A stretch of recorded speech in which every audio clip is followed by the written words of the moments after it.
Well, hello there.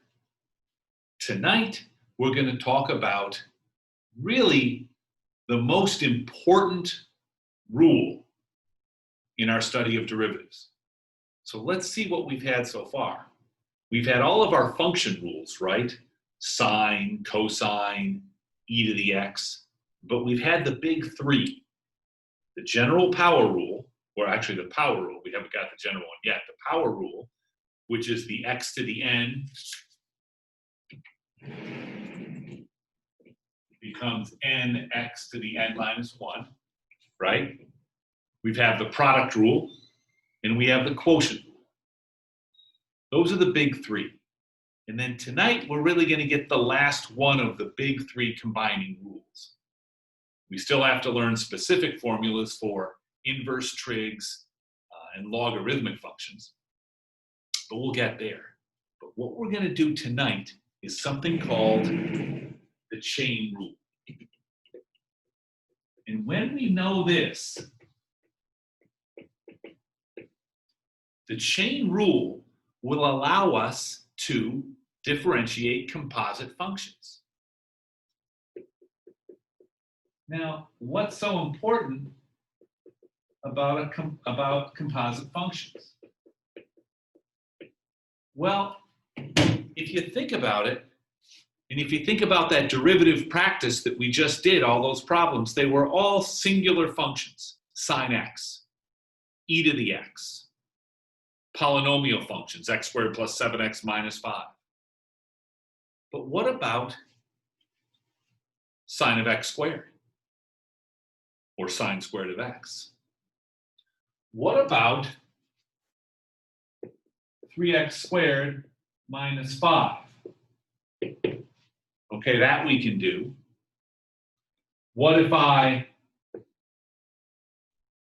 did 3x minus 5 squared?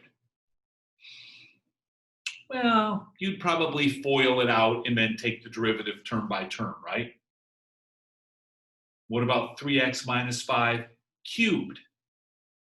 Now, that's a little trickier, but I think we made you memorize that back in Algebra 2, right? A cubed plus 3a squared b plus 3ab squared plus b cubed, something like that, right?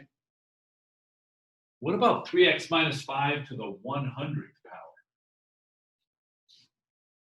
Do you think you could expand that? No, don't, please. In order to do this, we're going to think about this as a composite function. Okay, so we want to find the derivative with respect to x of 3x squared minus 5 to the 100th power. Now, let's think of this as a composite function.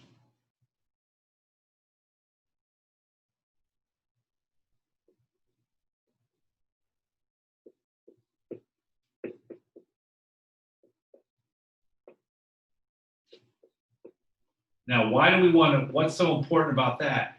Because that will allow us to break it down. Okay? Well, let's see. What do we have here? Can you see the two functions? Remember back in Algebra 2, we did f of g of x, right? Can you see what this would be? So one of them would be 3x minus 5, and the other one might be x to the 100th power, right? So what if we did this? What if we said, okay, well, let's let y equal u to the 100th. If we did that, then what's u in our problem?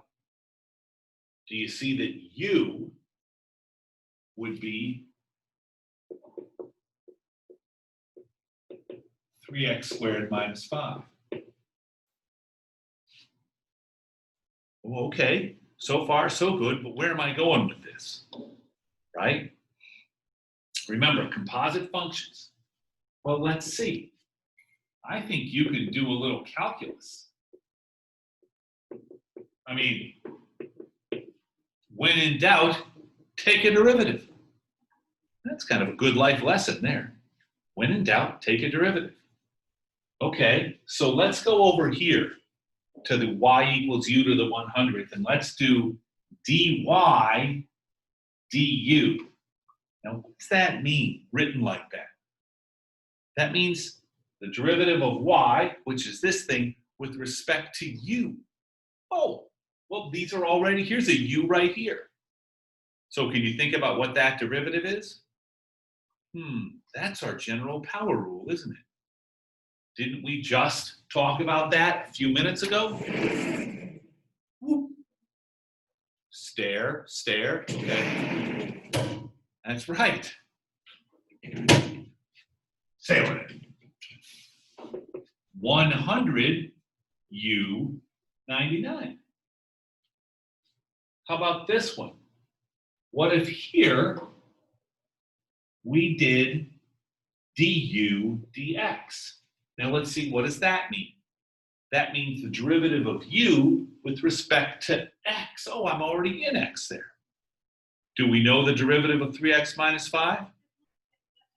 Oh, yes, we do. That would be 6x. Now, this is nice, but what do I want? I want dy dx. So I have dy du, and I have du dx. How can I get dy dx? Is there a mathematical thing that we can do? Dy du, wait a minute.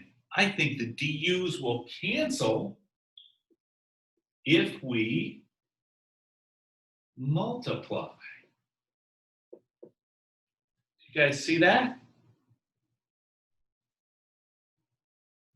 Dy du times du dx.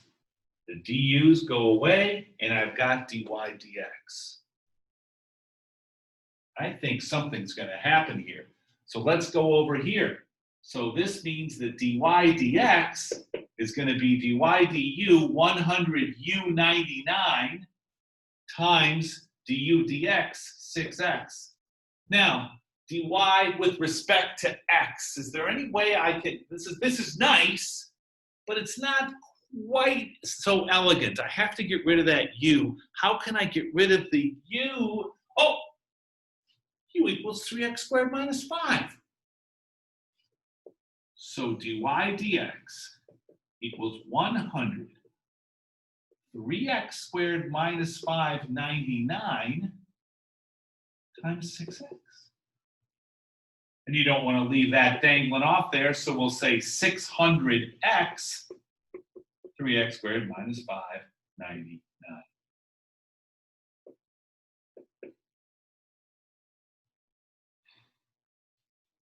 And this, my friends, is the chain rule. Now, where did we exactly use the chain rule, do you think? I think I see it. This step right here. This is the chain rule. Okay? So let's just think about how this works now. Think about what you did, because this example is going to be what we come back to every time when we talk about the chain rule. It's going to be this problem. So what did we do? We started with our function. And the problem is it was clearly a composite function, which is different than what we did earlier tonight. But what was it? Now let's think about it. Use your pea brains a minute. Something to the 100th power. Wait a minute, I know that. What's the derivative of something to the 100th? It's 100 something to the 99th. And then what did we do? We multiplied by the derivative of the something. Oh. The outer function, something to the 100th. The inner function, 3x squared minus 5. what's the derivative of this thing to the 100th, of my hand to the 100th power? It's 100 times my hand to the 99th.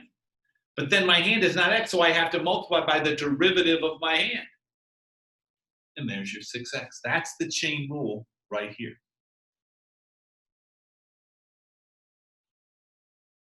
Let's take a look at another example of the chain rule.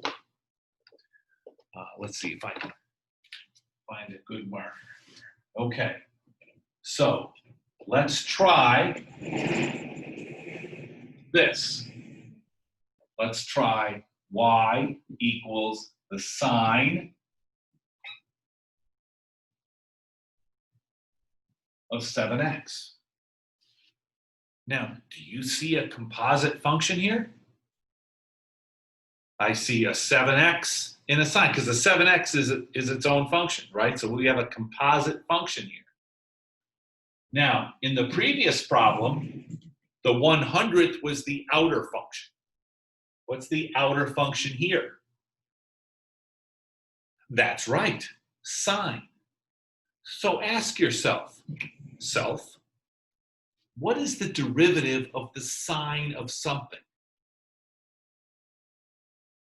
That's right, the cosine of something.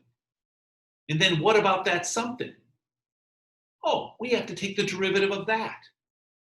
So the answer here should be cosine 7x times 7. Let's see how that works.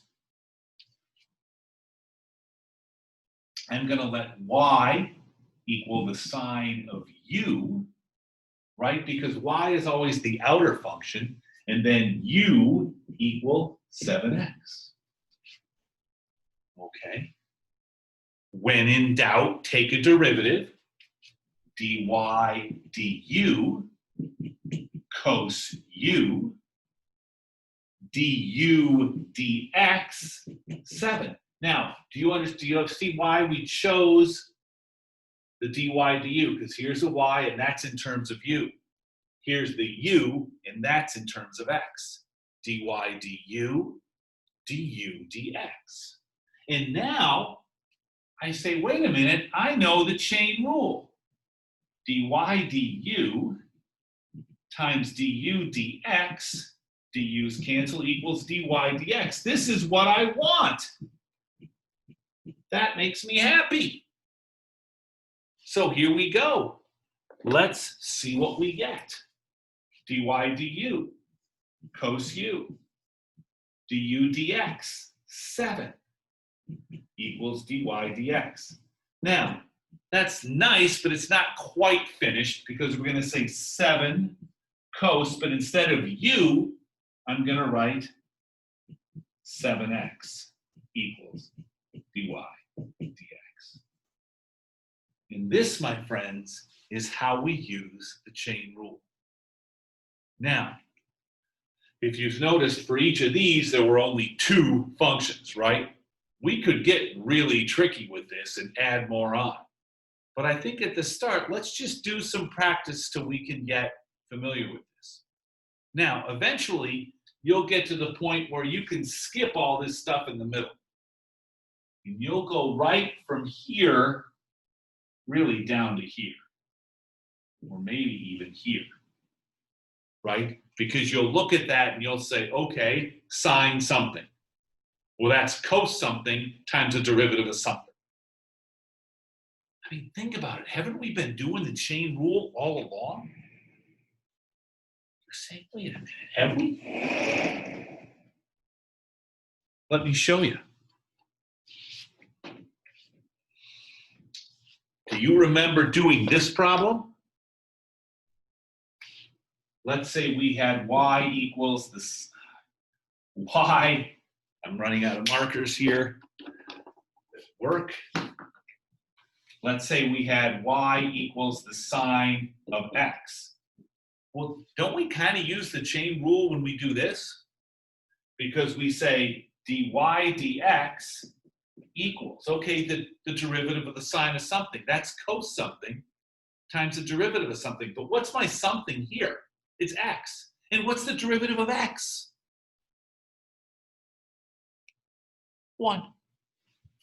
So this is cos x times 1, right? Just like over here we had cos u times 7.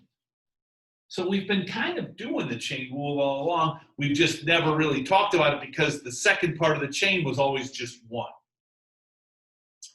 All right, so this is what we're talking about. These composite functions. You've got an outside function and an inside function. You've got a dy du and a du dx. And the chain rule says that when you multiply those two things, you get dy dx. And that's the beauty of the chain rule. And I'll tell you what, in about 25 problems from now, you'll be really good at it. And you're going to use it in almost every derivative for the rest of the course. So because most functions we deal with are composite functions, right? And that's what we're going to be working with. All right, so we're going to practice, have a little fun, then we move on to implicit differentiation, and it's even more fun. So have a good time with chain rule, and we'll see you next time.